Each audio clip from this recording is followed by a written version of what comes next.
Hoje eu vou comentar sobre uma das obras de quadrinhos mais interessantes que eu li recentemente, que foi o Mulheres Caídas, da Aline Daka. Mas o porquê que eu achei tão interessante assim eu vou comentar mais pra frente. Primeiro eu vou tentar contextualizar um pouco essa obra. A Aline tem formação em artes visuais e esse trabalho foi apresentado como parte da dissertação dela no mestrado. Mas o oposto de que vocês podem ter pensado inicialmente, ela não é uma obra que se apresenta num formato acadêmico. Essa obra tem como proposta apresentar uma perspectiva a partir do ponto de vista de mulheres que de alguma forma foram consideradas marginalizadas ao longo da história, e essa condição de marginalização foi imposta a elas por elas estarem fora de um padrão específico que a sociedade esperava para elas. Então, a partir dessa perspectiva, a Aline vai juntar vários elementos que ela vai propor aqui nessa obra com uma proposta de cacografia, mas no sentido de uma escrita feita de pedaços, feita de cacos, no que ela vai juntar vários fragmentos relacionados a esse imaginário dessas mulheres que foram marginalizadas em diferentes momentos da história, juntando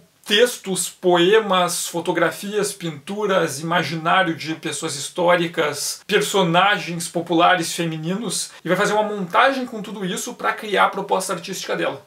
E essa proposta de trabalhar a partir de uma composição, de uma criação, utilizando diversos fragmentos, é uma das coisas que dá força justamente para a obra. Se a gente parar para pensar no que a gente entende geralmente como que é uma história em quadrinhos, uma das coisas mais comuns é se imaginar uma história em quadrinhos como uma estrutura narrativa, uma narrativa naquele modelo mais convencional mesmo. A ideia de personagens, de arcos e de eventos que se seguem numa sequência. Isso acontece porque, se a gente parar para pensar, a estrutura própria de uma história em quadrinhos já ajuda a reforçar essa ideia de uma linguagem que ela é narrativa, né? Porque apesar de as histórias em quadrinhos terem várias dimensões, além da dimensão narrativa, da dimensão sequencial, a ideia de tu pegar vários elementos e colocar um do lado do outro e ter que virar as páginas para ver os próximos elementos, mesmo que se trate de uma história em quadrinhos abstrata, ao colocar numa ordem específica que tem que ser seguida num ritmo determinado, já cria um tipo de estrutura narrativa.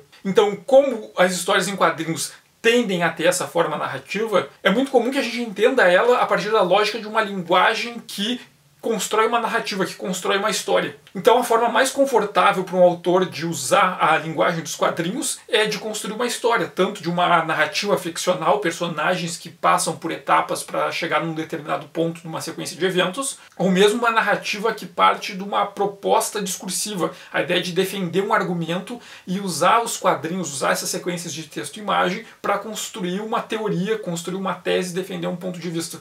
Mas o que a Aline faz aqui é justamente por outro caminho. Se a gente parar para pensar as linguagens artísticas, por exemplo, uma pintura, é possível fazer um quadro que trata de uma narrativa, né? A gente pode pegar pinturas históricas, pinturas religiosas ou mitológicas, vai ter uma historinha e vai estar os elementos ali que contam a história. Mas também é possível partir da pintura para trabalhar uma proposta que não é de construir uma história. A gente usar a pintura, o que é pintura? É tinta sobre tela. A gente usar a tinta sobre tela para criar uma expressão visual que vai trazer algum impacto ou alguma sensação para os sujeitos. A mesma coisa com a música. Tem as músicas que são narrativas, que contam uma historinha, mas tem músicas, sei lá, se a gente pegar uma música instrumental, que a proposta da música não é contar uma história, não é narrar eventos, é sim usar elementos estéticos para propor um estado emocional, psicológico, intelectual naquelas pessoas que estão ouvindo. E se isso se aplica a várias outras artes, a gente pode fazer isso com a música, com a poesia, com a pintura, com o desenho, com o cinema, porque a gente tem bem menos trabalhos em quadrinhos que usam a linguagem dos quadrinhos para partir de uma proposta poética que é sustentar os sujeitos em um estado emocional, intelectual ou lírico específico. Então é justamente a partir desta lógica que o trabalho da Aline funciona. É pegar uma história em quadrinhos para falar dessas mulheres que em momentos históricos diferentes, em contextos diferentes, foram marginalizadas, para a partir disso falar do contexto de todas as mulheres e sustentar os leitores em um estado emocional, intelectual, psicológico, que pode variar, ele vai ter altos e baixos ao longo da história, mas num estado do qual o leitor jamais cai, ele é levado suspenso até o final da leitura. Então é uma história em quadrinhos que ela não é uma narrativa no ponto de vista convencional, ela não é sobre uma história, ela não é exatamente sobre defender uma tese, sobre pegar uma argumentação e levar até o fim, mas ela é sobre defender um estado poético. É justamente usar as histórias em quadrinhos como uma linguagem que pode ter como função, como proposta, tratar de uma perspectiva poética, algo que é muito comum em várias outras linguagens artísticas. Então, um dos elementos que dá força para o Mulheres Caídas é essa capacidade de lembrar o leitor que quadrinhos não é só contar uma historinha. Que as histórias em quadrinhos têm um potencial artístico e poético tão grande quanto a pintura, quanto a música, quanto o teatro e sei lá qual é a outra mais linguagem artística.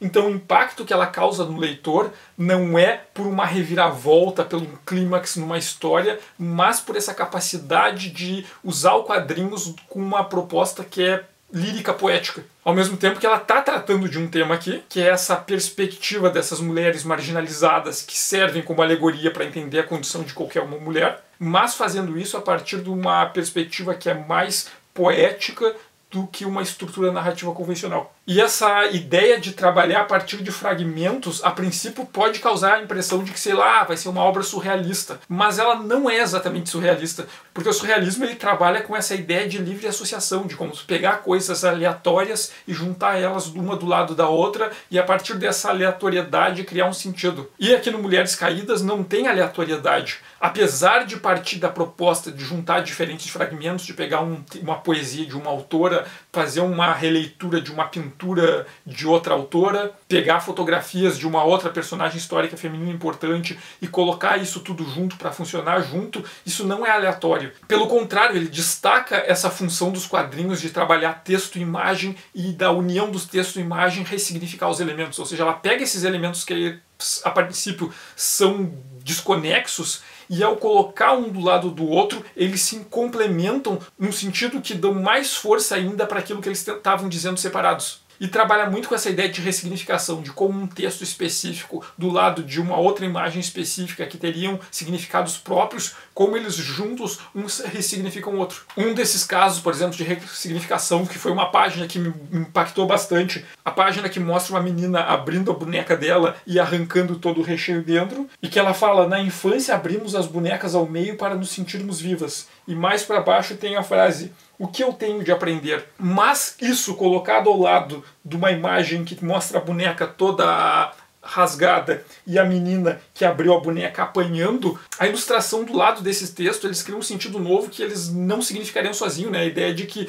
pô, ela tá batendo na criança e a criança apanhando por ter desenvolvido uma experiência que era para aprender o que tem dentro da boneca, por que a boneca tem aquilo dentro, ela apanhando e sem saber entender por que eu tô apanhando. E pra gente pensar, pô, o quanto bater numa criança porque ela fez uma coisa que supostamente é convencionado como socialmente não aceito, como bater nela vai fazer com que ela aprenda? Como ela vai refletir a partir da violência? Será que ela vai refletir a partir da violência? Ou ela vai ficar confusa e vai pensar, bah, por que eu tô apanhando? E vai criar mais efeitos danosos do que benéficos. Isso é só um dos pontos, né? A história toda ela trabalha a partir de muitas ressignificações, de colocar uma imagem, um texto do lado do outro, e uma imagem da outra imagem, de como esses sentidos se amplificam e se aumentam. E alguém que eventualmente está assistindo o vídeo e é homem pode estar pensando, tá, mas isso é uma história em quadrinhos que parte de uma perspectiva poética para falar de um ponto de vista das mulheres. Por que eu, homem, deveria ler isso? E eu acho que é bem pelo contrário. Por ser homem, ainda é mais importante esse tipo de leitura, que vai poder nos proporcionar talvez uma pequena percepção dessa perspectiva da mulher. Teve momentos que eu estava lendo aqui e eu me impactei porque eu pensei, eu nunca havia pensado nessas coisas por esse ponto de vista. E se não tivesse sido essa obra que tem uma perspectiva poética falando sobre mulheres, escrita e desenhada por uma mulher, talvez isso nunca me passasse pela cabeça. Então, para um leitor que é homem, talvez por um motivo diferente, seja ainda mais importante ler obras desse tipo, que nos dão a oportunidade de experimentar um pouquinho da perspectiva dessas mulheres, para a gente parar e pensar um pouco a respeito sobre isso. É uma leitura que eu recomendo muito porque ela não só pelo conteúdo da obra em si, não só pelas reflexões que a obra aponta, mas por nos mostrar o potencial das histórias em quadrinhos. Olha as coisas que a gente pode fazer com uma história em quadrinhos que às vezes a gente nem imagina que é possível. Olha como essa linguagem dos quadrinhos é ainda mais rica do que a gente imagina. Bom, e por hoje era isso. Quem puder, eu peço para curtir, compartilhar, indicar para os amigos, porque sempre ajuda o canal. Quem não gostou pode indicar para os inimigos. E obrigado e até o próximo vídeo.